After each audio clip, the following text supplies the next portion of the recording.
Have you ever noticed that doing what Jesus says is a whole lot harder than just talking about it? But in the end, the foundation is a lot stronger. Join me today for Bible study number 163, Solid Foundation. Hey everyone, this is Pastor Mark Pierce with Church Requel on this Friday morning, and we have a great study today, probably one of the most famous passages of all of Jesus' Sermon on the Mount.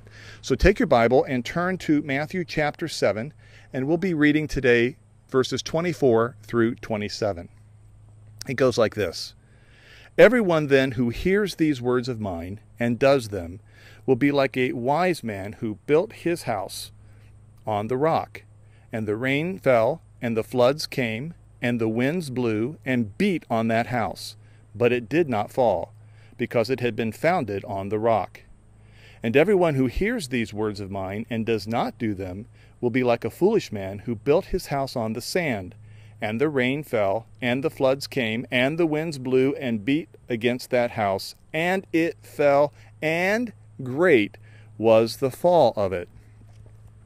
Now, in these two sets of two verses each, we have both a set of parallels as well as a set of contrasts. There's a lot that's very similar between these two sets of verses. First of all, both men experience the flood and the rain and the winds that beat upon the house. And both men hear Jesus' words. Now, before we move on to the contrast, it's worth remembering these two things, that first of all, it's not a matter of whether the testing time comes or not. The rains, the floods, the winds, those testing times are for sure going to happen. It's a matter of when it happens, not if it happens. It's a certainty. And the second thing is the hearing of Jesus' words. In both cases, just hearing, it appears, hearing Jesus' words, giving a mental assent to the great things that Jesus has to say as a teacher, in and of itself, does not provide us with a solid foundation. So, to get to the real kernel of truth to what Jesus is teaching us here, we need to get to the contrasts. And there are three sets of contrast. The first contrast is that the first man is identified as a wise man, the second a foolish man. And we're given the definition of what wise and foolish is. Do you see it there? The wise man is the one who not only hears but does what Jesus teaches, while the foolish man hears Jesus' word but does not do them. The second contrast is that the first man is building his house upon the rock, while the second, the foolish man, is building his house upon the sand. And then the third contrast is the outcome of the storm. The first man's house did not fall, but the second man's house did, and great was the fall of it.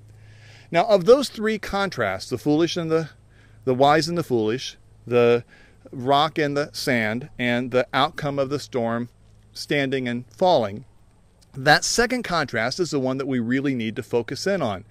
We need to ask the question of what is the significance of the rock versus what is the significance of the sand. I'm reminded always at this point about the Leaning Tower of Pisa. You know about that, right? In Italy, a 179-foot tower. Every year, we're told by scientists, the tower leans just a little bit more. And by a little bit, I mean 1/20th of an inch.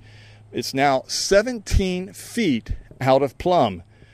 Did you know, and this is interesting, did you know that Pisa, the Leaning Tower of Pisa, that Pisa actually means marshy land? And also, of course, the foundation of the Leaning Tower is not very deep, only about 10 feet. So the question I think that we need to ask ourselves is, what defines us as a Christ follower? Are we the follower that's built upon the rock, or are we more like that Leaning Tower of Pisa, built not very deep and not very solid and leaning more, even a little bit, every single year? Well, let's take a look at this rock metaphor. I think there are two things here that Jesus is telling us. The first one is probably the most obvious, and that is doing what Jesus teaches, not just hearing about it. Wisdom is defined by the doing. Verse 24, and the verse 24 man, I should say, is the man who hears and does, while the verse 26 man, he hears, but he does not do. This certainly resonates in other places in the New Testament. Jesus himself identifies his own family members, not by their physical relationship to him, but those who both hear and do the word or the will of God. We see this both in Matthew 12:50 and in Luke 8:21. Thus, it should be no surprise to us whatsoever that Jesus' brother, James, when he writes about this, he has sharp words for those who claim to have faith but do not have the works to evidence that faith in James chapter 1, verses 22 through 25. This is certainly a sharp reminder for us who call ourselves Christ followers that we are not to be just students of the Bible, but that we are to be actively living out what we have learned in the Bible. The Christian life is not just a life of practice. The Christian life is a life of practice, not just a life of sentiment. It's a practitioner's life, a doer's life, not someone who simply loves to hear the words. Now, the second metaphor, I think, of the rock versus the sand is a little bit harder for us to see here in Matthew, but there is a parallel passage to this in Luke. And that is that this metaphor tells us that it takes more than just what we can do on our own. We need the rock of Christ in our Christian life. The ultimate frustration might be to attempt the Christian life without Christ. The foundation rock is Christ himself. The shifting sand would be us by ourselves without Christ. The parallel passage in Luke chapter 6, verse 47 puts it this way: everyone who comes to me and hears these words and does them is like the man building his house on the rock.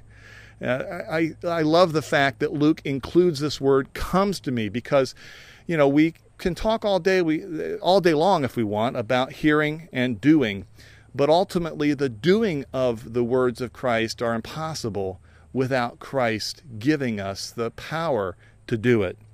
How easy it is for us to become immersed in the teaching and learning and fascination of the Word of Christ, and yet to fail to live out the significance. The story is told of Albert Einstein visiting Dr. Gutenberg in 1933. Albert Einstein visited Dr. Gino Gutenberg, the senior seismologist at the California Institute of Technology. Einstein was greatly interested in the science of earthquakes, and he was asking a lot of questions to Dr. Gutenberg as the two of them strolled around the campus. Suddenly, an excited professor broke in upon their conversation, and they looked around to see people rushing from nearby buildings as the earth was quaking literally under their feet. Dr. Gutenberg later confessed that he had become so involved about talking about the science of earth movements that he had failed to notice the famous Los Angeles earthquake taking place all around him. That story could very well be true of us too. This is the end of Jesus' sermon, and it's certainly worth remembering that the conclusion of this greatest of all sermons is the challenge of whether or not I am a hearer alone or am I a doer as well. This is a lifelong process, and it's certainly no easy task, but it will define me. It will ask the question of me, and I'll have to ask you the question, and we'll have to think about this for the rest of this weekend. Am I just a Christ hearer? Am I just a Christ attender? Am I simply a Christ admirer? Am I a Christ philosopher? Or am I truly a Christ follower, meaning a disciple, meaning a doer, meaning a practitioner? Maybe not doing this all perfectly, but nevertheless moving in the right direction and built upon the solid foundation of Christ himself as my rock and your rock. Thanks for joining me today. Hope you have a great weekend and hope to see you in church this Sunday.